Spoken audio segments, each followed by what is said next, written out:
Hello, welcome back to my channel, Hissy Books. I've been a bit under the weather today. Yeah, you can probably, I don't have any makeup on, you probably see my under eye sort of tiredness, but one is never too tired for a book prize. So the Booker Longlist has just been announced at 2 p.m.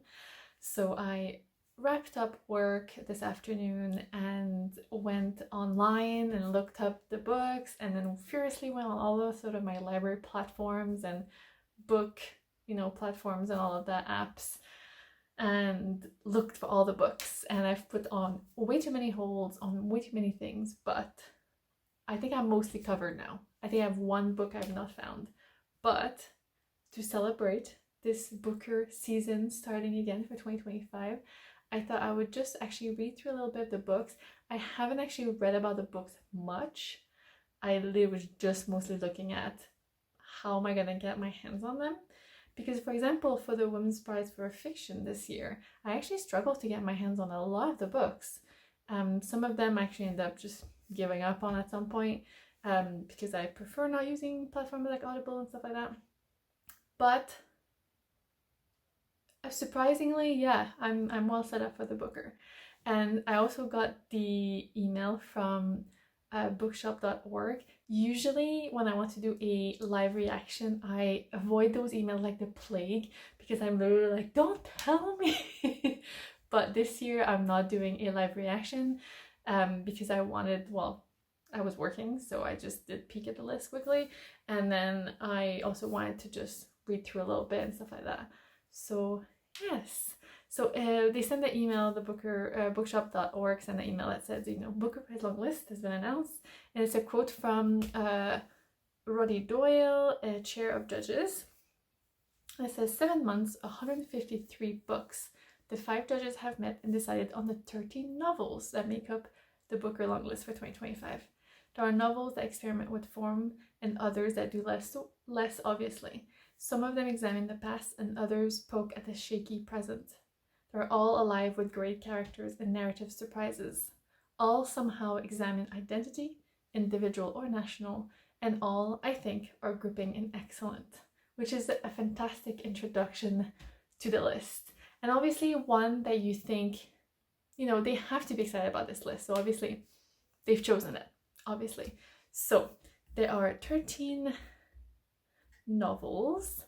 It says it represents authors from 9 nationalities, which I always love to see, and for 4 different continents. There are obviously previously nominated and shortlisted writers, so that includes Andrew Miller, David Zale, Tash Aw, and Kieran Desai, who won the Booker with her previous book. And actually, I'm not gonna lie, that's the book that I'm most excited about. Actually, 9 of the authors have never appeared on the Booker longlist before, so amazing for them. And there's 2 debut novelists, which amazing to hit the Booker longlist with a debut novel. There are also 3 titles from independent publisher Faber, and also a first Booker longlisting for Fitzcarraldo, which I think is mostly usually listed on the international Booker, so first one for them on just the Booker. Let's start, and I'm just going in the order that they've posted on their website. So the first one is Misinterpretation by Lydia Soga. And this, I think, is an author from Albania, which is really exciting because I have on my list actually to read a book from Albania this year, and I was going to read Free by Leah Ipi, if that's how you pronounce her name. And I'm still quite interested in reading that one, but might well hit 2 I don't know the expression that's politically correct anymore. You're not supposed to say 2 birds with 1 stone anymore. But the nicer version, yeah. So this says it's a ruminative debut novel that interrogates the darker legacies of family and country and the boundary between compassion and self-preservation. And it's set in present-day New York, as an Albanian interpreter sort of reluctantly agrees to work with a Kosovar torture survivor during his therapy session. So I think that's going to be really interesting and interesting is a word that I'm going to say far too much. I should use much better words. But you know, at first sight, this is just so, I think it's going to be, yeah, like they said, it's going to be like historically interesting, but also like at the sort of more intimate and personal level, and also probably, I'm guessing, at times quite difficult to read is one of my expectations with this. So I saw that this is available on BookBeat and also on Everand, so that's sort of where I'm going to be looking at for that. Next we have Sea Scraper by Benjamin Wood, who is a UK author, and this seems to be a mesmerizing portrait of a young man confined by his class and the ghosts of his family's past, dreaming of artistic fulfillment. Thomas lives a slow, deliberate life with his mother in Long Ferry, working his grandpa's trade as a shanker. I don't know what that is. He rises early to take his horse and cart to the grey, gloomy beach and scraping the shrimp. Oh, I spoke too soon, they told us here. Spending the afternoon selling his wares, trying to wash away the silt and scum, pining for Joan Wyatt down the street and rehearsing songs on his guitar. At heart, he is a folk musician, and it remains a private dream. When a striking visitor turns up, bringing the promise of Hollywood glamour, Thomas is shaken from the drudgery of his days and begins to see a different future. But how much of what the American claims is true, and how can his inspiration carry Thomas? Okay, this is taking a different turn than I expected. I'm less interested by the whole Hollywood allure.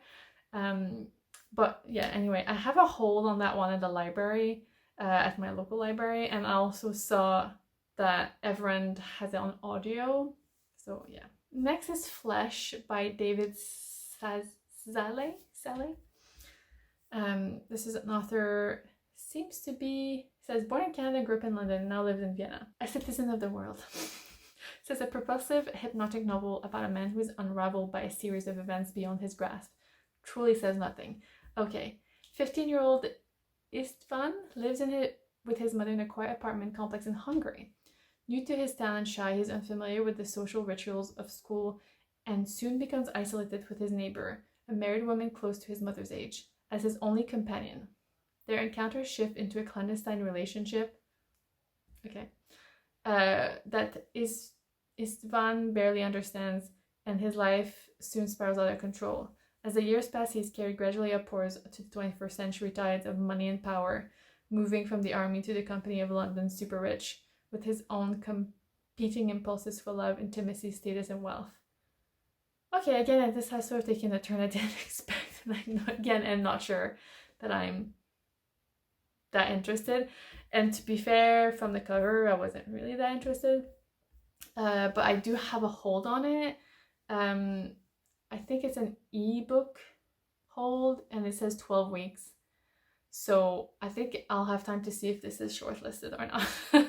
Although I did see that everyone also has it on audio. Next we have Endling by Maria Reva, who I believe is from Ukraine, but yeah, grew up in Canada.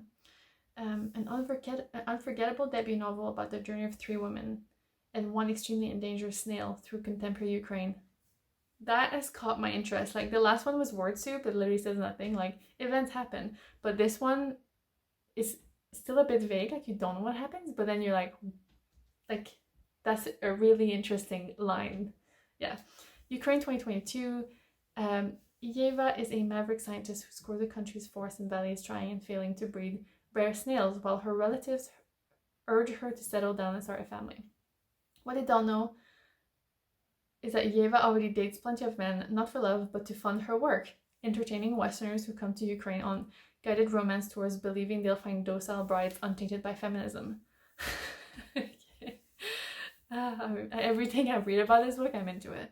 Nastya and her sister Solomia are also entangled in the booming marriage industry, posing as a hopeful bride and her translator, while secretly searching for their missing mother. So begins the journey of a lifetime across the country on the brink of war. 3 angry women, a truckful of kidnapped bachelors, and Lefty, a last of his kind snail, with one final shot at perpetuating his species.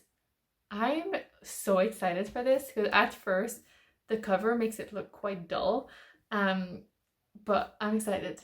I think I have an ebook hold for this one, and it still says 10 weeks, So again, I'm not sure if I'm gonna have this before the shortlist, but definitely high on my list, and at the moment all of the other books. All right, so next is The Land in Winter by Andrew Miller. A masterful patron examination of the minutiae of life and a dazzling chronicle of the human heart. Okay, doesn't say much. So, December 1962, West Country, England, for those who don't know. Local doctor Eric Perry, mulling secrets, sets out on his rounds while his pregnant wife sleeps in the warmth of their cottage. Across the field, funny, troubled Rita Simmons is also asleep, her head full of images of past life her husband prefers to ignore. He's been up for hours, tending to the needs of the small dairy farm. But when the ordinary cold of an English December gives way to a violent blizzard, the two couples find their lives beginning to unravel. Where do you hide when you can't leave home, and where in a frozen world can you run to? Ooh, that sounds interesting. I'm actually quite, keen on this one. I have to say again, the cover looked a bit dull, but now that I've read the blurb, the cover makes more sense, and I'm excited about it. I love a blizzard. I love a sort of, how to say, when sort of, I guess, natural events happen and forces people in certain situation, and I guess having that blizzard always forces you into, it almost is like a locked door, not like thriller or murder, but just narrative. So yeah, oh, that sounds interesting. Okay, cool. I have a library hold on that one, so again, I'll see when I do get it, but okay, Andrew Miller. I'm interested.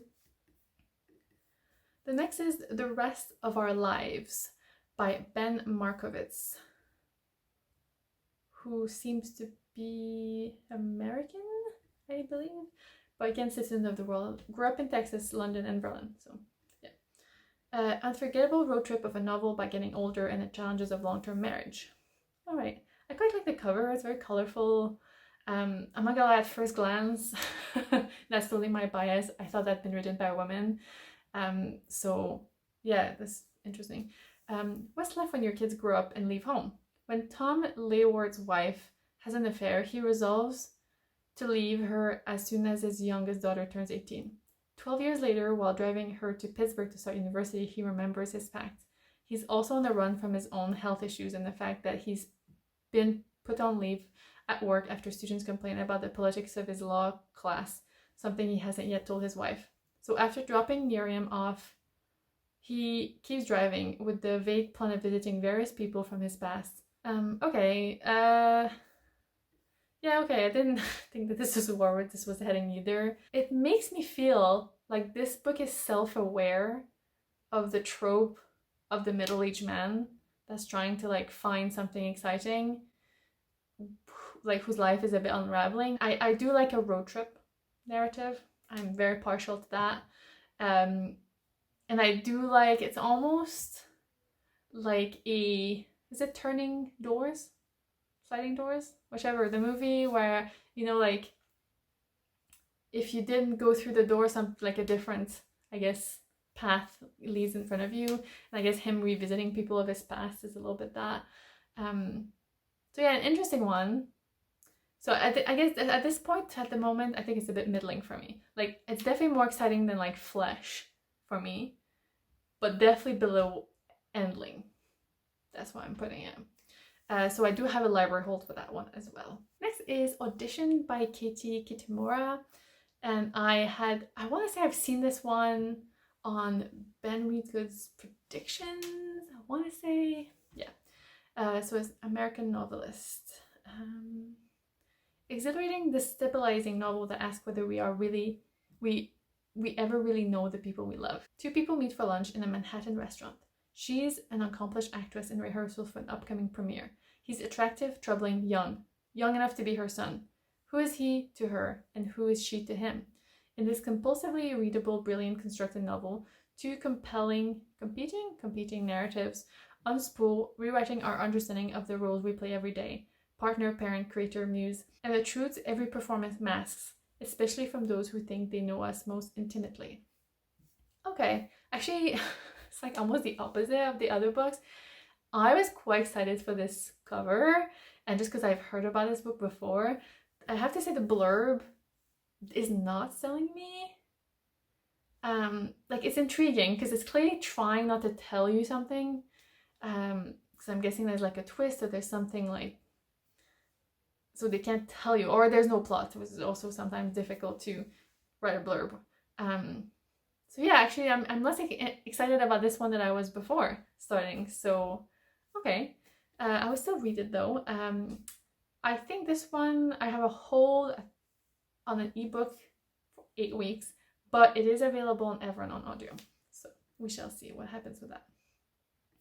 Next is the book that I'm most excited about, The Loneliness of Sonia and Sonny by Kieran Desai. I'd seen this one recommended by a bookstagrammer recently that I follow, and I immediately was like looking up and I couldn't find it, so I sort of gave up on it. But seeing it on this list, I'm like, ooh, that's very exciting.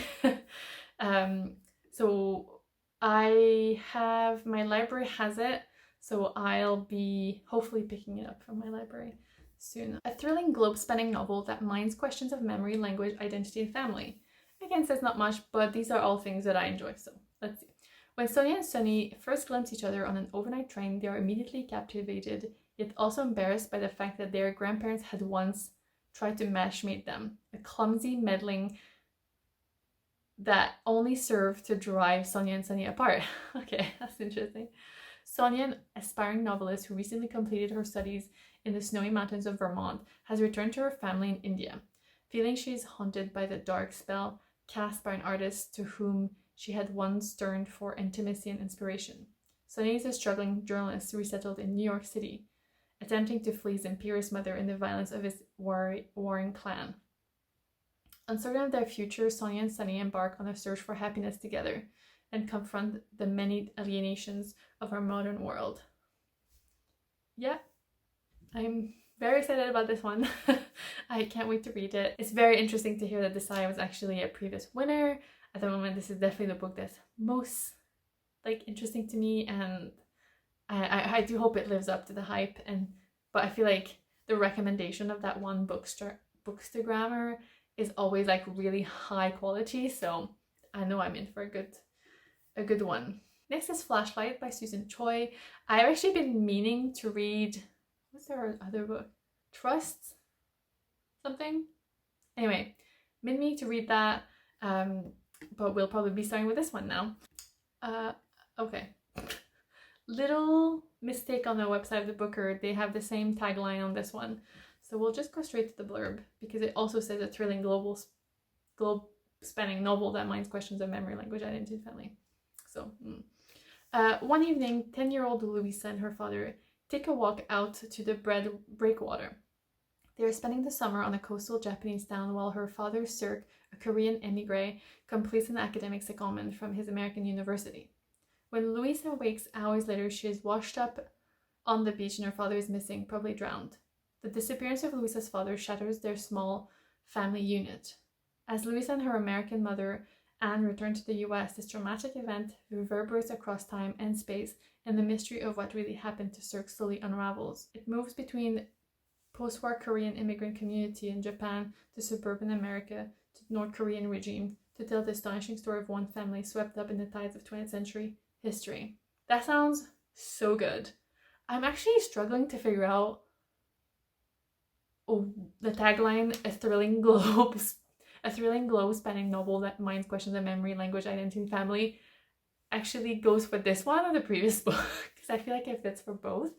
But yeah, I'm really excited about this one. Oh wow, some amazing sounding books on those lists. Unfortunately, my hold at the library is 16 weeks, but I did find that everyone has it on audio, and it might well be the one I start with at this point. Next is the Fitzcarraldo book, One Boat by Jonathan Buckley, who is an English author. So it says, artfully constructed, absorbing, and insightful, One Boat grapples with questions of identity, free will, guilt, and responsibility. On losing her father, Teresa returns to a small town on the Greek coast, the small place she visited when grieving her mother 9 years ago. She immersed herself again in the life of the town, observing the inhabitants going about their business. a quiet backdrop of her reckoning with herself. An episode from her first visit resurfaces vividly, her encounter with John, a man struggling to come to terms with the violent death of his nephew. Soon Teresa encounters some of the people she met last time around. Petros, an eccentric mechanic whose life story may or may not be part of John's, the beautiful Nico, a diving instructor, and Sante, a waitress in one of the cafes. They talk about their longings, regrets, the passing time, and their sense of who they are. Oh, that sounds so beautiful. I have no idea what this book is about except for grief. Like, it doesn't sound like it has a plot, but it sounds beautiful, and it sounds like something I sort of want to go on, you know, like just vibes wise. I just mean that the essence of returning somewhere, and especially grief, like the idea of like picturing that, you know, and looking at past memories and present, and the grief is sort of the absorption of all of that once. So yeah, that sounds amazing. I have no idea how big it is. I feel like every time I see Fitzcarraldo books, they're humongous. So we shall see. I saw it's available on BookBeat as an ebook, so I'll have to see how big it is. I have not found it anywhere else, so I'll have to see if I actually do sign up back up to BookBeat, because I did discontinue my membership for that. You know, taking breaks from time to time. Okay, so that sounds interesting. Next we have Universality by Natasha Brown. I read this one earlier this year and it's very, very good. I read her previous novel Assembly, which was also amazing. I recommend both books. This one was like very tongue-in-cheek, like very almost like ironic and very relevant, very timely. It says a twisty, slippery descent into the rhetoric of truth and power. It's really interesting because I feel like it is, but also it's not, which is what's interesting about it. I won't read more about it, like the blurb wise. I've already read this one, so I probably won't be talking about this book, but it's short and sweet, so I recommend you go and sort of read that one through if you have access to it. It's a good one, maybe one to start with, because it is so short. And yeah, an interesting one. I look forward to hearing people think about it, because I feel like I read it when it just came out, and then I sort of, well, everyone was talking about the hype of it. I didn't hear a lot of reviews, so I think it'll be interesting. Next we have The South by Tash Ah, who is an author from Taiwan, and 3 of his 5 novels have been longlisted for the Booker. Oh, that's a good sign, isn't it? Radiant novel about family desire and what we inherit, and the longing that blooms between 2 boys over the course of one summer. When his grandfather dies, a boy named Jay travels south with his family to the property he left them, a once flourishing farm that has fallen into disrepair. The trees are diseased, the fields parched from months of drought. Still, Jay's father, Jack, sends him out to work the land, or whatever is left. Over the course of these hot, dense days, Jay finds himself down to Chuan, the son of the farm's manager, different from him in every way except for one. Out in the field, the charge between the boys intensified. Inside the house, the other family members confront their own regret and begin to drift apart. Oh, that sounds really beautiful. I feel like it reminds me, that the blurb anyway reminds me a lot of On Earth We're Briefly Gorgeous by Ocean Vuong, just because of the setting of the farm and the 2 boys that really potentially shouldn't have that connecting. So yeah, interesting.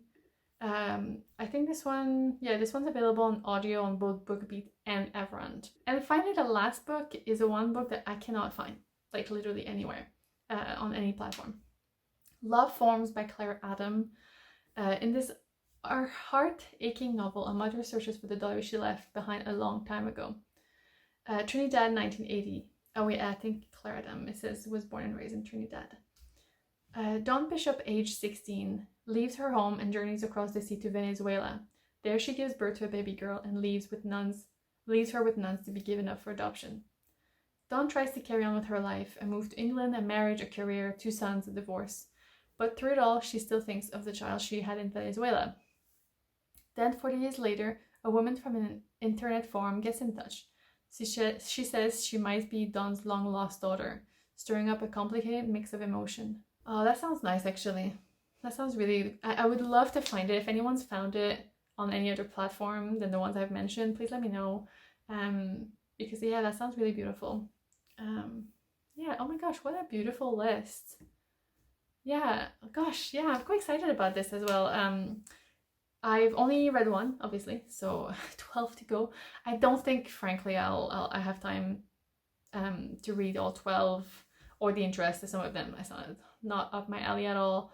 But I'll sort of see what I get my hands on, you know, when the holds come in and stuff like that. And then I'll follow along to the shortlist. I'll obviously do a reaction to that. And I'll let you know if I do read any of them. But I'm still excited. I think the ones I'm most excited about are Endling. The Land of Winter sounded really good. The Loneliness of Sonia and Sonia, obviously. Flashlight. One Boat sounds really good, and Love Forms. I feel like those are like my top, like half, maybe about half, that I'm really excited about. So I might focus on reading those. We'll see how things go. I've been trying since May. I haven't been reading that much, and also I'm trying to go with the flow a little bit more. So yeah, so we'll see. But let me know what you thought about the long list and what you're planning on reading. Or if you've read any of them before, let me know what you thought and which one you recommend. And yeah, that'll be amazing to get on to Booker season and to get all that excitement going.